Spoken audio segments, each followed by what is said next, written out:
E olha só, irmãos, nessa manhã eu quero convidar você para você abrir a sua Bíblia em Hebreus, capítulo 10.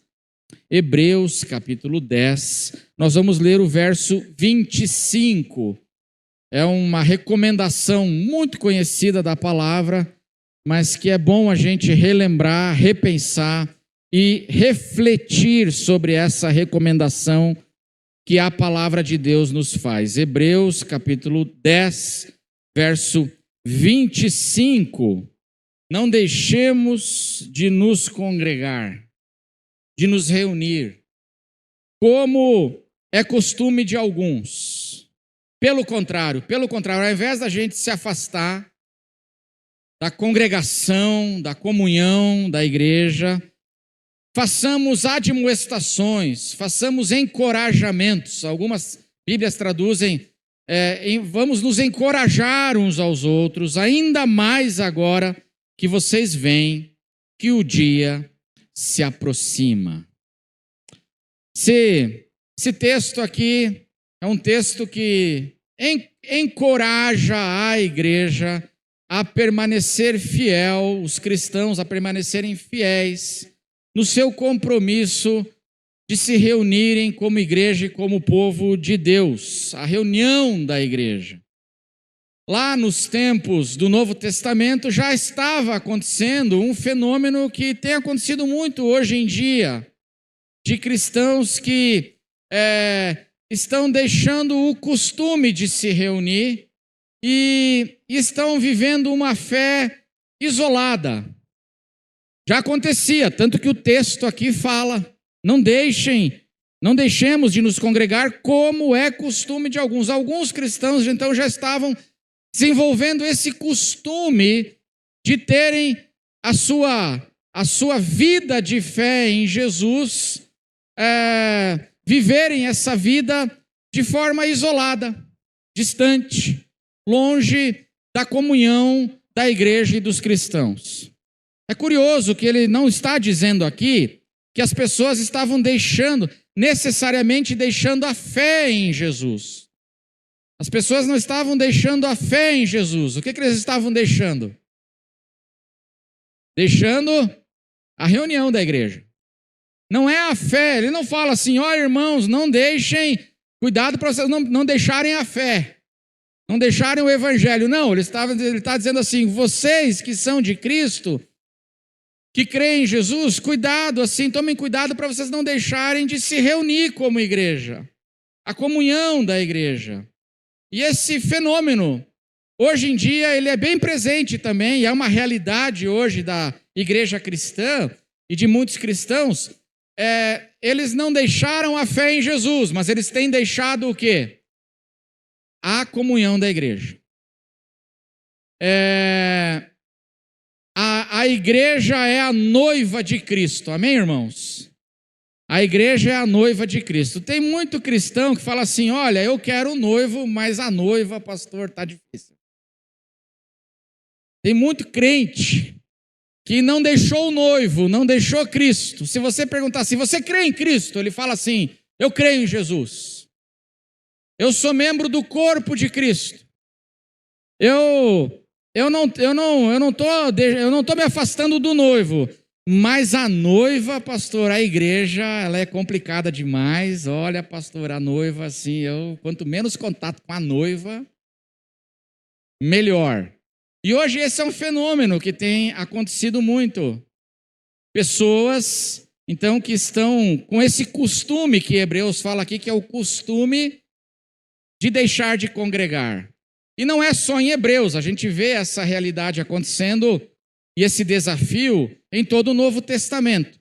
Por exemplo, na carta de Paulo aos Coríntios, o apóstolo Paulo fala, na primeira carta dele, que a igreja de Corinto era uma igreja muito dividida, e ele fala assim, uns dizem, eu sou de Paulo, outros dizem, eu sou de Apolo, outros dizem, eu sou de Pedro, e outros dizem, eu sou de Cristo. Eu sou de Cristo. Não é curioso ter um grupo dividido por Cristo? Que grupo é esse? Que grupo é esse da igreja de Corinto que fala assim, eu sou de Cristo? É aquele grupo de cristãos que fala assim: olha, eu não quero mais saber da igreja local, eu só quero saber de Jesus. Eu sou de Jesus, mas eu não quero mais assim ser identificado nem pertencer a nenhum grupo de igreja local. E aí o Novo Testamento, isso era uma realidade no Novo Testamento, e o Novo Testamento então vem trabalhando isso e dizendo assim: olha, irmãos, não deixemos de nos congregar, como tem sido o costume de alguns. Pessoas que não estavam necessariamente deixando Jesus, mas estavam deixando a comunhão da igreja local. E o Novo Testamento, então, ele nos exorta, nos encoraja a pensarmos nisso. Quando ele está dizendo aqui, não deixemos de nos congregar, nós temos que distinguir entre o não deixar de congregar e o não poder se congregar. Porque tem pessoas que, às vezes, elas deixam a congregação, a reunião, não porque elas estão deixando a igreja local, é que elas não estão podendo vir e estar na comunhão. E nós temos que fazer essa distinção. Aqui, Hebreus está falando de pessoas que podem estar, mas estão escolhendo não estar. Por exemplo, tem gente que quer estar, mas não está. Amém, irmãos? Tem gente que quer congregar, mas não pode, porque está enfermo. Tem pessoas que não estão podendo congregar, porque elas estão doentes, estão acamadas. Elas estão com uma realidade de doença na sua casa, ela não está podendo congregar. Outras pessoas, por exemplo, a questão da idade. A idade vai chegando e a pessoa vai perdendo a autonomia dela para ir e vir, por causa da idade. E eu lembro quando a minha mãe faleceu, ela faz 2 anos agora, mas nos últimos anos de vida dela, ela tinha uma certa já dificuldade para estar na igreja, por causa de enfermidades, por causa da idade. Eu não tenho a mobilidade normal, eu dependo de outros. E aí já fica o quê? Mais complicado. Então, o que Hebreus está fazendo aqui é uma distinção, então, entre não deixar e não poder.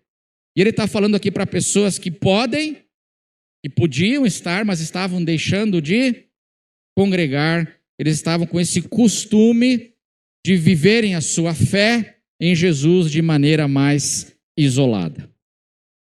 E hoje pela manhã, eu queria pensar, olhando para o Novo Testamento, então, sobre 2 tipos de barreiras, ou 2 realidades que às vezes desencorajam o crente do seu costume de se reunir como igreja. 2 realidades que nos desencorajam a comunhão. Existem, primeiro, as pressões de fora, pressões do mundo. E existem também, às vezes, em segundo lugar, os problemas internos da igreja. São 2 realidades que às vezes fazem com que os cristãos eles acabem se afastando, deixando de congregar e vivendo uma fé isolada. E que realidades são essas?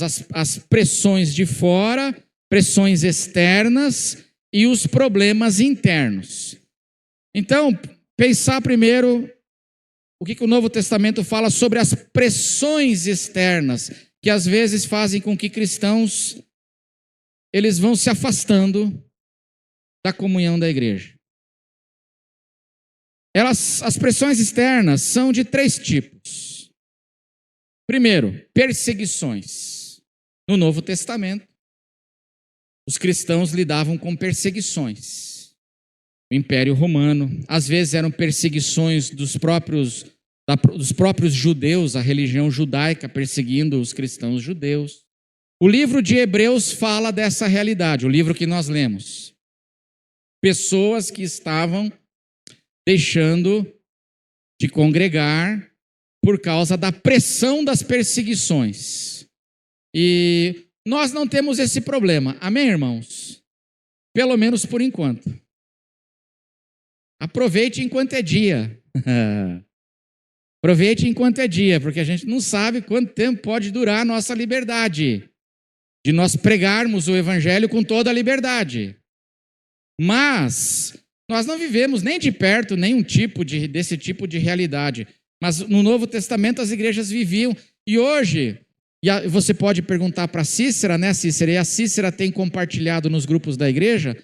Muitos lugares do mundo, os cristãos estão sofrendo perseguições políticas, estatais, contra a reunião dos cristãos. E os cristãos não podem se reunir, os cristãos não podem pregar, e correm risco de vida, risco de prisão, risco de perdas materiais, e em muitos lugares do mundo. Mas essa é uma pressão externa que o Novo Testamento coloca. Perseguições, um tipo de pressão externa.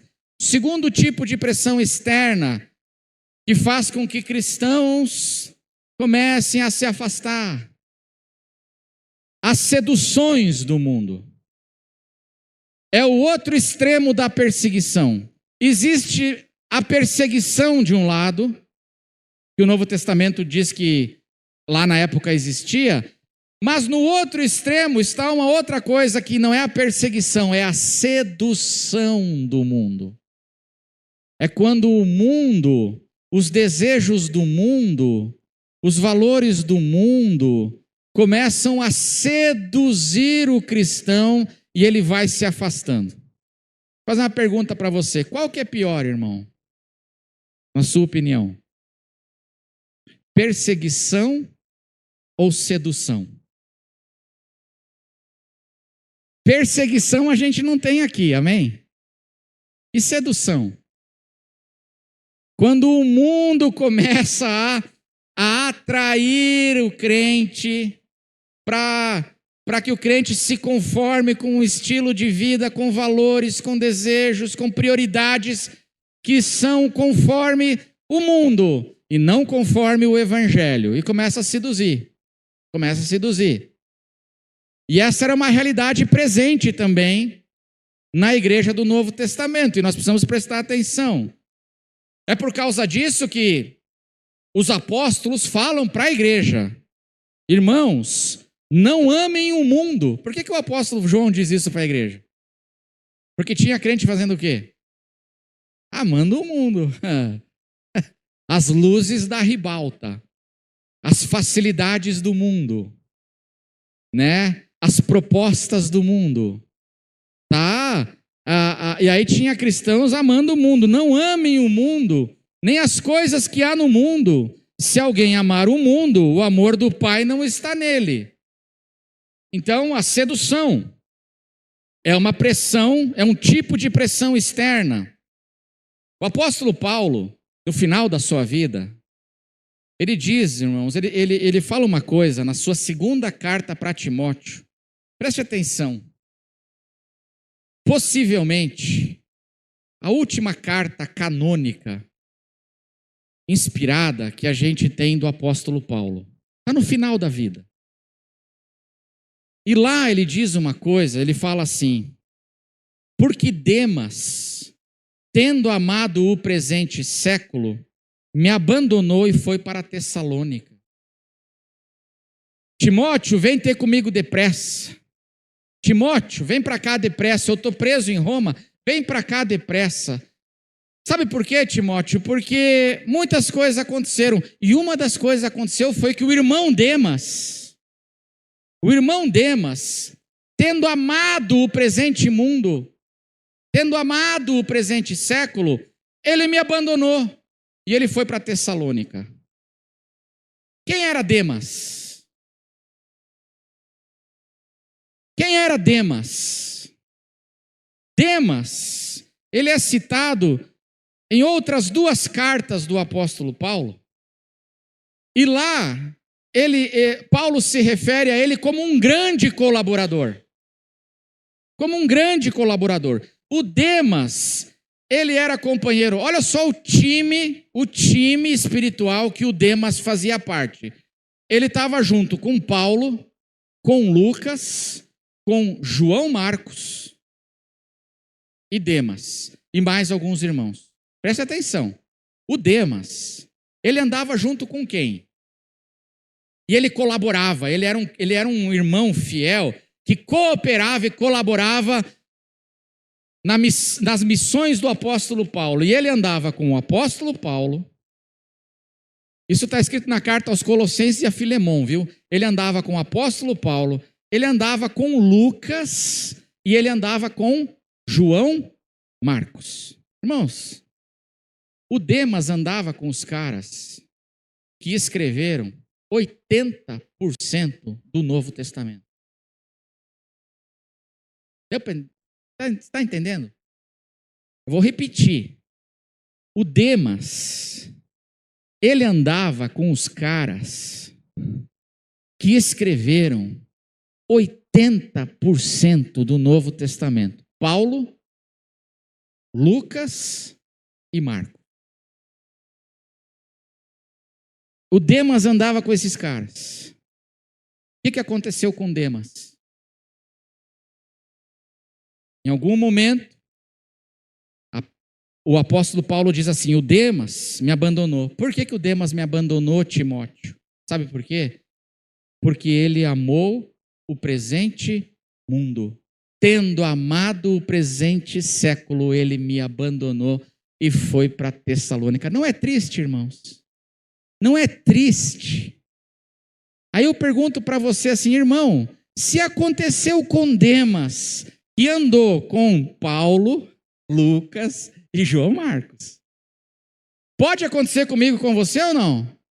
Ah, irmão, pressão, esse é um tipo de pressão externa, a sedução do mundo. Então, perseguição, sedução, e tem um terceiro tipo de pressão externa, que é a ridicularização da nossa fé. A ridicularização da nossa fé é quando o mundo ele faz críticas e ele escarnece da nossa fé, das nossas convicções de fé. É quando o mundo ele nos chama de malucos. Vocês são malucos. Ou o mundo ele critica a nossa fé e nos chama, por exemplo, de intolerantes. Por causa das coisas que nós cremos, vocês são intolerantes. E aí começa a vir a crítica do mundo às nossas convicções de fé. E em muitos cristãos, essas críticas e essa ridicularização da fé que vem, é uma pressão do mundo, acaba fazendo com que os crentes vão se afastando, não de Jesus, mas vão se afastando da expressão pública da sua fé, da igreja, eles vão se afastando. Porque deixa eu falar uma coisa para você, irmão. A nossa fé, ela tem pontos difíceis, não tem? A nossa fé, ela tem pontos difíceis. E às vezes é difícil a gente bancar uma convicção de fé diante das críticas que o mundo faz. Não é verdade? Você nunca sentiu isso? Por exemplo, o mundo diz assim: você crê em inferno?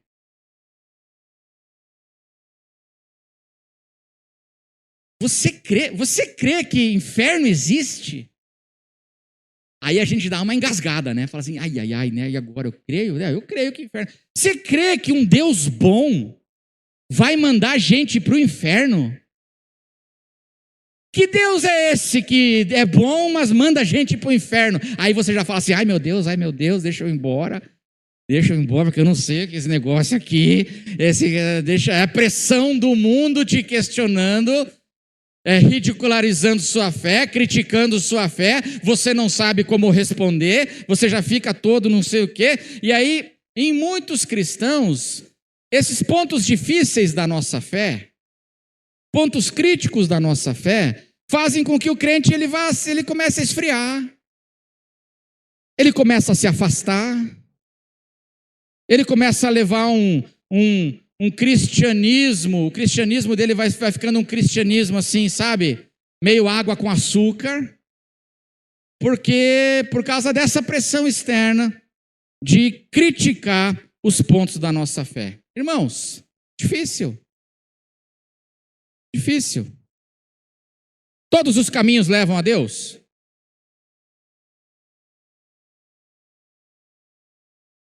Todos os caminhos levam a Deus. Agora ninguém sabe, né? E agora? O que eu falo? Meu Deus do céu. Deixa eu pegar uma bala aqui na bolsa. Aí o pastor não me passa o microfone. E você? Todos os caminhos levam para Deus? A gente fala o quê? Claro que não. É claro que não. Porque o que o Evangelho fala? Disse Jesus, eu sou o caminho, a verdade e a vida. Ninguém vem ao Pai senão por mim. No Evangelho, Jesus reivindica uma exclusividade, certo, irmãos? Jesus reivindica uma exclusividade. Mas a sociedade vai chamar a gente de intolerante.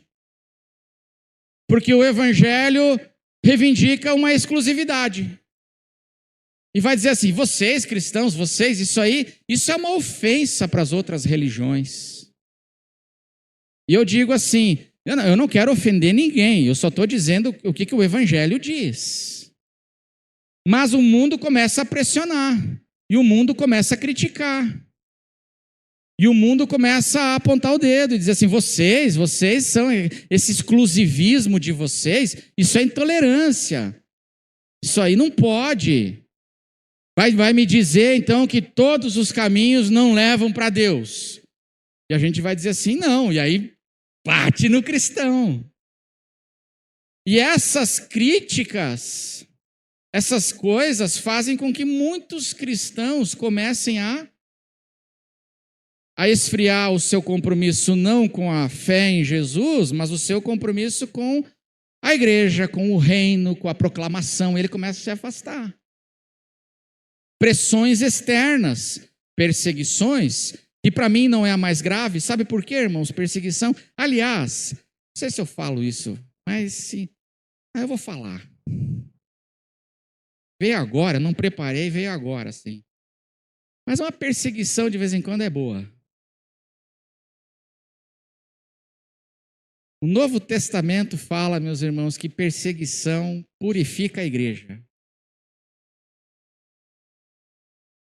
Todas as vezes que aconteceram perseguições, a igreja cresceu. Todas as vezes que aconteceram perseguições, a igreja se fortaleceu. Não estou desejando, amém, irmãos? Não vamos orar e pedir perseguição, amém? Não vamos orar e pedir perseguição. Mas a perseguição não é a pior luta da igreja e a pressão. A pior luta da igreja, para mim, é a sedução do mundo. Começa a afastar o crente, é a sedução do mundo, e são as críticas à nossa fé.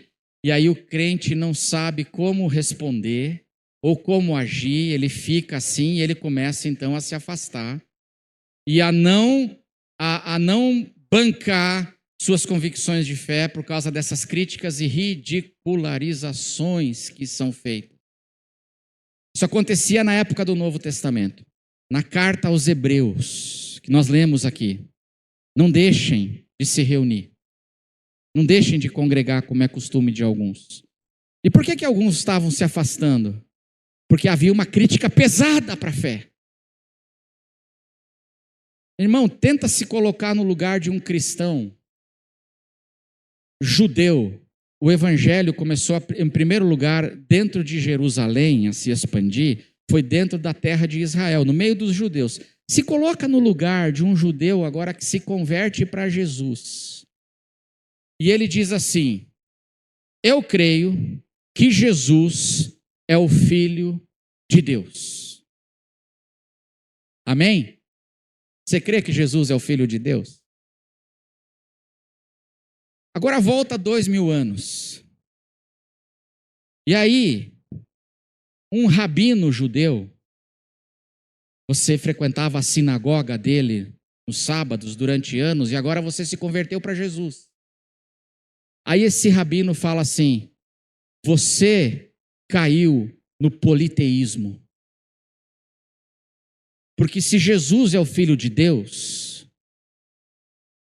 então existem quantos deuses? No mínimo, existem 2 deuses. O rabino ia acusar você de politeísmo. O rabino ia acusar você de politeísmo. Você está dizendo que se Jesus é o Filho de Deus, ele é igual a Deus, então tem 2 deuses, então você é um politeísta. Você deixou o monoteísmo e você caiu no politeísmo. Aí o crente ficava como? Abalado. Crítica à fé.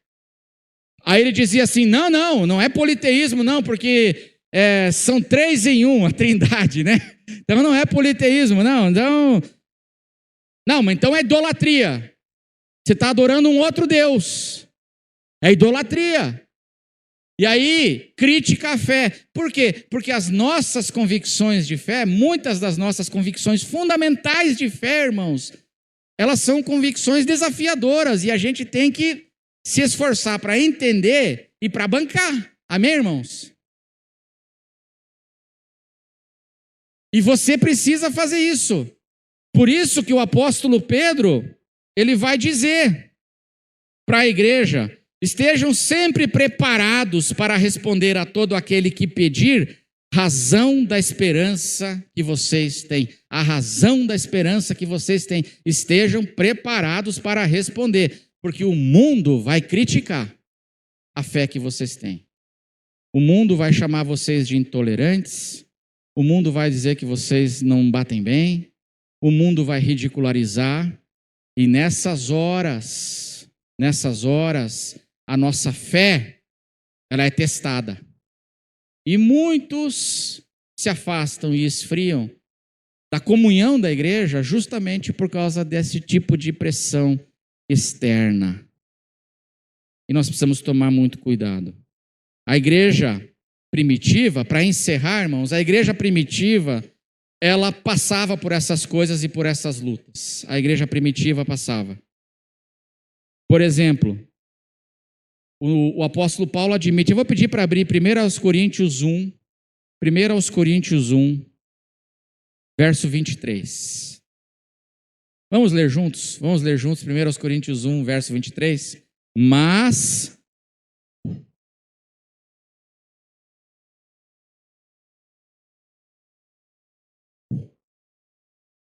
amém, irmãos?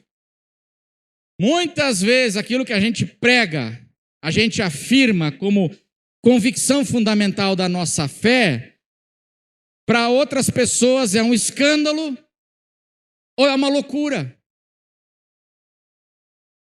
E aí, essa pressão que o mundo faz sobre a nossa fé, se eu não estiver bem alicerçado e firme, a gente acaba muitas vezes, vai se afastando, por causa dessa crítica que fazem as nossas convicções de fé. Por isso nós precisamos buscar estar preparado para responder. 1 Coríntios 2,14. 1 Coríntios 2, o apóstolo Paulo falando aí, pedi para abrir aí, 1 Coríntios 2,14. Vamos ler juntos? Ora,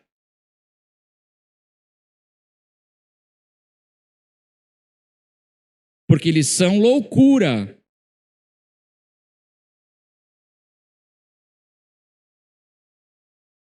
Então, a pessoa natural, o homem que não tem o Espírito Santo, não é espiritual, ele é um homem, uma pessoa natural, não é convertida. Muitas das coisas que nós cremos para ela são o quê? São loucura. O que para nós, às vezes, é uma coisa clara, para eles é uma loucura. Aí eles criticam, fazem questionamentos, ridicularizam muitas vezes a nossa fé. E nessa realidade, muitos cristãos, acontece o que estava acontecendo com os cristãos lá da carta aos Hebreus, por causa da pressão de fora. eles acabavam deixando de congregar, como é o costume de alguns. Então, irmãos, apesar das pressões, e eu poderia falar dos problemas internos tem as pressões externas, mas tem os problemas internos. Aí os problemas internos dentro da igreja também que fazem com que pessoas desanimem, né? Não é verdade? Carnalidade, decepção e escândalo com pessoas, heresias, vão surgindo coisas dentro da igreja que fazem os cristãos desanimarem. Existem essas realidades. As pressões externas, problemas internos. Mas qual é a recomendação do Evangelho para nós cristãos? Apesar disso tudo, irmãos, não deixem de congregar, como é o costume de alguns. Pelo contrário, ao invés de deixar de congregar, se reúnam e se encorajem. As coisas que a gente precisa arrumar, a gente tem que arrumar. Mas juntos, na comunhão da igreja, nós nos tornamos mais fortes para enfrentarmos todas essas pressões que vêm de fora. Pressões como perseguição, mas para mim as mais graves são essas pressões da sedução do mundo, que arrastou gente como Demas, e essas críticas que o mundo faz às coisas que nós cremos e que tem abalado muitos crentes, e que nós precisamos, ao invés de nos abalarmos, nós precisamos descobrir as razões da nossa fé. Amém, irmãos?